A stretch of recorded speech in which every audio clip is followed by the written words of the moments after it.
welcome, Shirley.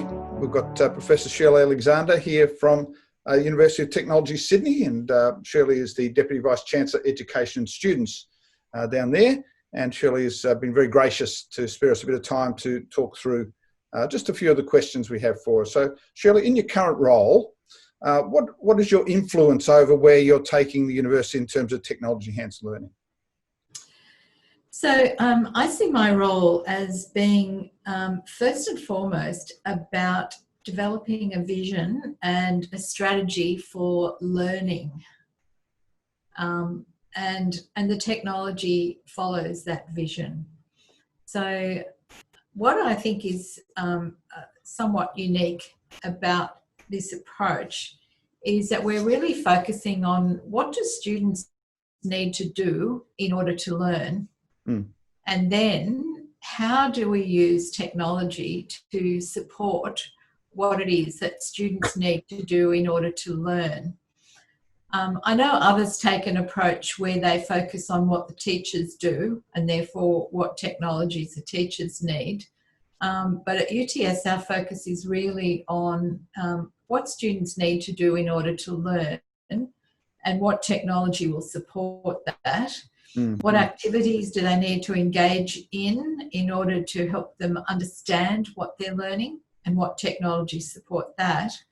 And then finally, in terms of assessment, our focus is really on what can students do with what they have learned. And once again, the technology supports that. Yeah.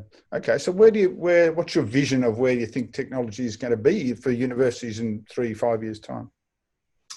So things have been moving so I've been involved in technology enhanced learning almost my entire career.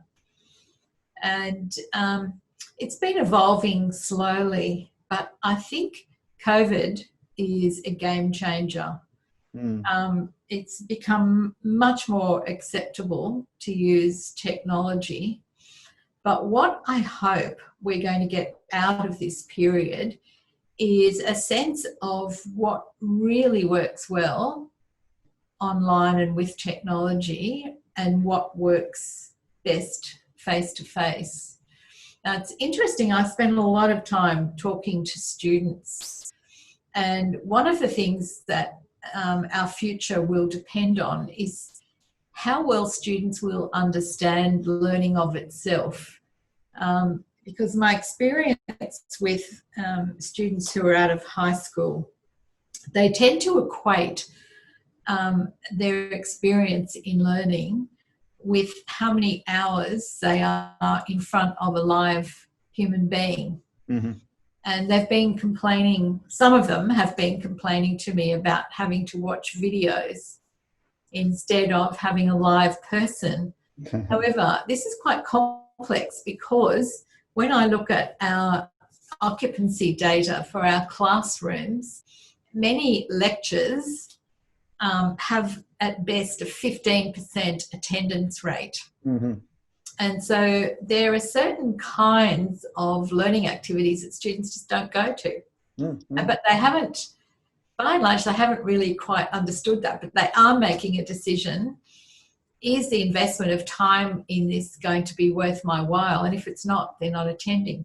However, we do have other classes where there's a very high attendance rate and very high student satisfaction scores.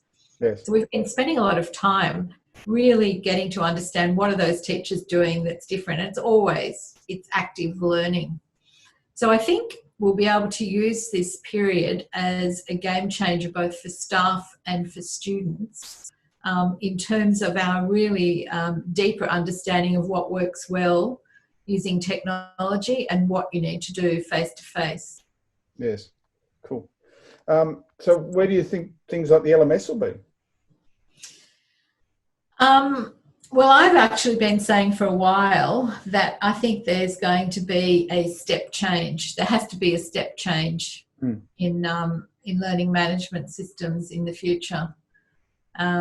Because, I mean, I've been around and witnessed all the heated debates about WebCT versus Blackboard versus Moodle versus, and to me, it's never been an argument worth having, because there are very small differences between what each is able to provide. And it's really, as most people would know, it's how the teacher organises learning that's going to make the difference, not whether you've got Blackboard or Canvas or whatever.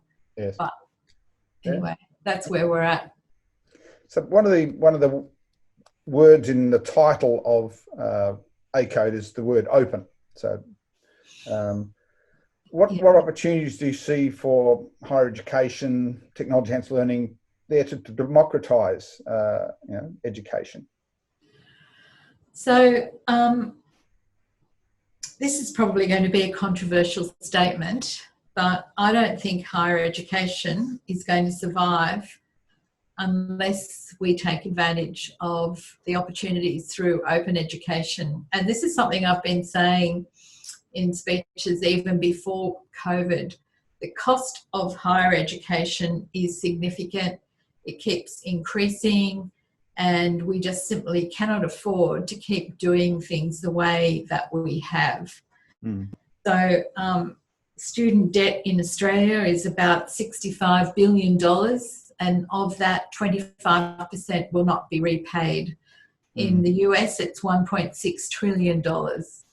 And unlike other countries, when you're bankrupted in the US, all your debts are forgiven except your student loans. Oh, wow. Okay. So governments all over the world are looking at ways of reducing the cost of higher education. And so we have to be a part of that. Yeah. And so I can't see that we can afford to have everyone doing their own version of teaching students particular concepts like Newton's first law of motion. So why not use open education resources to help students to see that, but then design other activities to help build a really deeper understanding of it. So I think open education is the best chance that we have of trying to provide a sustainable higher education system. Beautiful. Cool. And any final thoughts? Any inspiration you can pass on? Well, I have said already that I think higher education in 10 years will be unrecognisable from what it is today, just because of the environment that we're now working in.